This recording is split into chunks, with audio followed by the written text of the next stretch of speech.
Welcome to the Network Plus Prepcast, your dedicated audio companion for mastering every objective on the CompTIA Network Plus certification exam.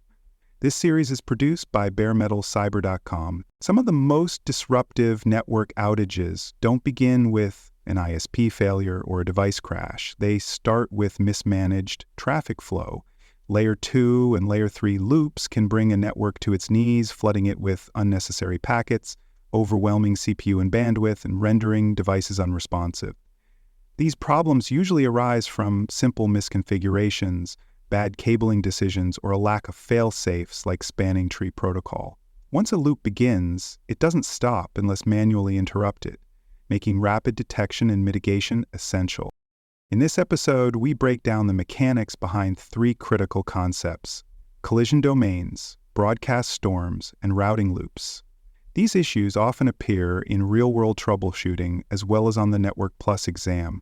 Understanding how traffic behaves, how it's forwarded, broadcasted, or misrouted, helps you prevent loops from forming and resolve them quickly when they do. Let's begin by looking at collision domains, the most fundamental building blocks of traffic segmentation. A collision domain is a network segment where data packets can interfere with each other if two devices attempt to transmit at the same time. This was a common problem in hub-based networks where all devices shared the same medium. Today, each port on a switch represents a separate collision domain, eliminating most collision problems. Collisions are primarily a concern in half-duplex environments, where devices must take turns transmitting and receiving. In full duplex, where devices can send and receive simultaneously, collisions don't occur. When collisions do occur, typically in legacy environments or when auto-negotiation fails, data must be retransmitted. This results in performance degradation and application timeouts. You may see increased late collisions and CRC errors in interface statistics. These symptoms are detectable using show interfaces or similar commands, and they signal that duplex mismatches or outdated equipment may be at fault. Resolving these issues typically involves setting both ends of the link to full duplex and replacing any hub-stack devices with switches. While collision domains are limited by switch ports, broadcast domains operate at a broader level. A broadcast domain is the segment of a network where broadcast traffic, like ARP requests or DCP discoveries, can be received. Switches forward broadcasts to all ports within a VLAN, but routers act as boundaries and do not forward broadcast packets between subnets. This segmentation helps prevent excessive broadcast traffic from propagating network-widely and ensure scalability. When broadcast traffic spirals out of control, it results in what's known as a broadcast storm. A broadcast storm occurs when excessive broadcast packets flood the network, consuming all available bandwidth and CPU resources. Switches struggle to process the incoming frames, and end-user devices experience random disconnections, high latency, or total network failure. Broadcast storms can be caused by Layer 2 loops, certain types of malware, or misbehaving devices that constantly flood the network with discovery packets. Symptoms of a broadcast storm are often abrupt and wide-reaching. You may observe a sudden spike in switch CPU usage, massive traffic volume on a packet analyzer, and intermittent connectivity across the entire subnet or VLAN. Workstations may report network errors, and IP phones may reboot due to loss of contact with the controller. Since storms propagate at Layer 2, their effects are seen across the devices regardless of their IP addresses or routing configurations. The root causes of broadcast storms are typically one of three things: physical loops, where switch ports are incorrectly connected to each other; STP misconfigurations, or disabled protocols or devices such as cameras or unmanaged switches that flood the network. Firmware bugs can also lead to devices generating continuous broadcast traffic. Diagnosing the storm requires identifying where the excessive traffic originates and breaking the loop or isolating the faulty device as quickly as possible. Spanning tree protocol, or STP, is designed to prevent Layer 2 loops from forming in the first place. It works by identifying redundant paths in the network and blocking some of them to ensure there is only one active path between any two devices. STP elects a root bridge, a switch that acts as the center of the spanning tree, and calculates the shortest path to that bridge for all other switches. Ports that are not on a shortest path are placed into a blocking state, preventing loop formation. STP misconfigurations can still lead to disaster. If STP is disabled, intentionally or accidentally, the network becomes vulnerable to loops.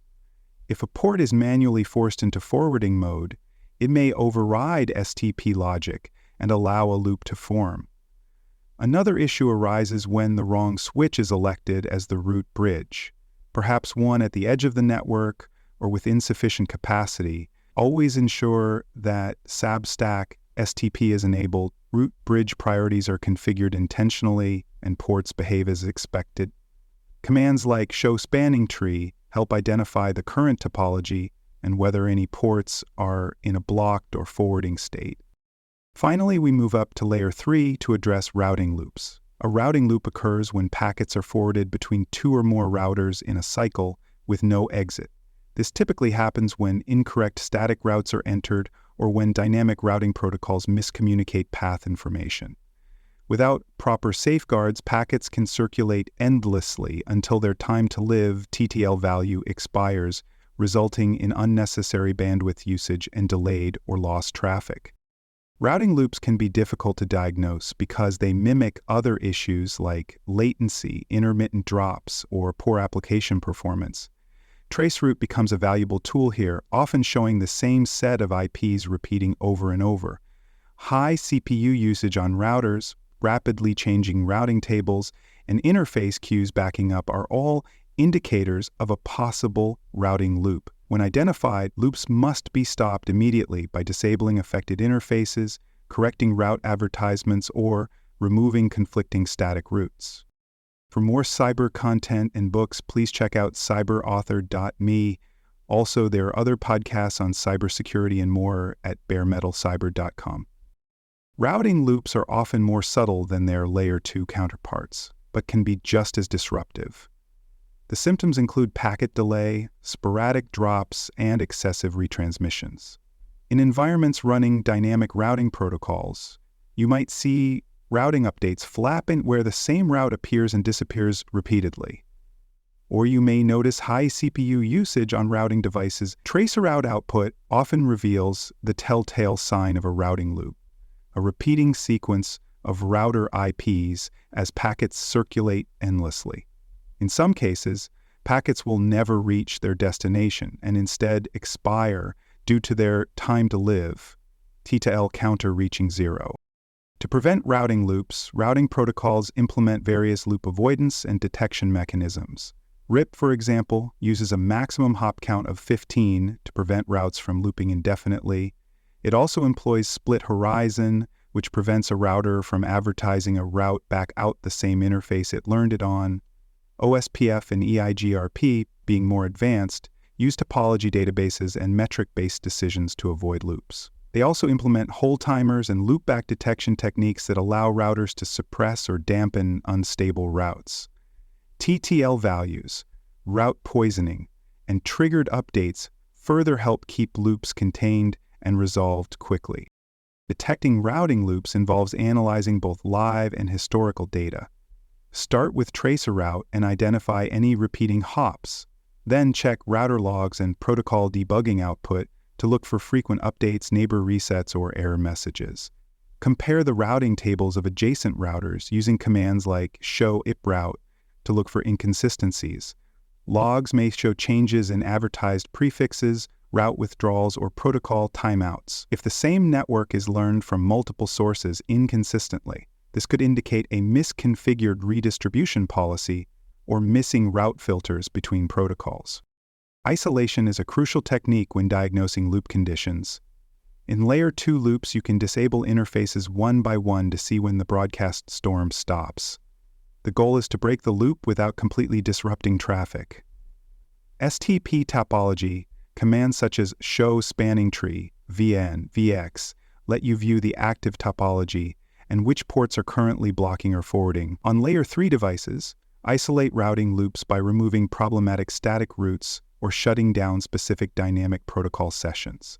Re-enable services incrementally to confirm where the fault originates and prevent a loop from forming again. Modern network devices offer several loop protection features that help mitigate problems before they cause network-wide failure. In Layer 2, features like BPDU guard automatically disable a port if an unexpected bridge protocol data unit is received, often from an unauthorized switch. LoopGuard protects against unexpected topology changes by preventing ports from transitioning into forwarding state if STP updates are lost. On Layer 3, route dampening or suppression can reduce the impact of flapping routes. These tools are especially useful at network edges where instability is most likely to enter from less controlled devices or external links. The Network Plus exam often includes questions based on symptoms associated with loops, collisions, and broadcast storms. You may be presented with a scenario describing high-switch CPU usage, widespread intermittent disconnections, or repeating IPs in a trace route output. Your task will be to identify the most likely cause, such as a Layer 2 loop due to a missing STP configuration, or a routing loop caused by duplicate static routes. Other questions may test your understanding of domain segmentation by asking how many collision or broadcast domains exist in a given topology. Recognizing how traffic flows at Layer 2 versus Layer 3 is critical to answering these questions correctly. Many of these problems arise from simple design mistakes. One of the most common is connecting two switch ports to each other without proper spanning tree configuration. This creates a loop the moment both ports go active. Another mistake is disabling STP altogether or failing to manually set route bridge priorities, leading to unpredictable network behavior. On the routing side, accidentally redistributing a route between two protocols without appropriate filtering can create recursive loops that are difficult to catch until performance degrades. Good documentation, regular audits, and strong configuration standards are the best defenses against these oversights. To summarize the fixes and preventive measures for loop and collision problems, always segment networks properly using switches to eliminate collision domains, use STP on all Layer 2 devices, and configure loop protection features like BPDU guard and LoopGuard where appropriate. On routers, use ATL route filters and loop avoidance features built into the protocol. Use tracer route and logs to detect routing loops and isolate faulty interfaces or route announcements incrementally, ultimately understanding how data moves across the network. And what happens when it moves the wrong way is key to resolving and preventing these disruptive conditions. Troubleshooting traffic failures is not just about speed or connectivity, it's about maintaining control of how traffic flows. When loops form, whether through misconfigured cables or improper routing updates, that control is lost. The result is chaos, dropped packets, overwhelmed CPUs, unusable networks. But with a clear understanding of collision domains, broadcast boundaries, and route behavior, technicians can restore order quickly. Oops don't just happen, they're allowed to happen. Your job is to stop them before they do damage. Thank you for listening to this episode of the Network Plus Prepcast, your trusted audio guide to the CompTIA Network Plus certification. This episode was produced by baremetalcyber.com. For more cybersecurity podcasts, books, and resources, visit baremetalcyber.com. Thanks for joining us for this episode of the Bare Metal Cyber Security Plus podcast. For more episodes, tools, and study support, visit us at baremetalcyber.com. And before you take the test, make sure to check out the practice questions in the book Achieve CompTIA Security Plus SY0-701 Exam Success by Dr. Jason Edwards. They cover every domain and are a powerful way to lock in your knowledge.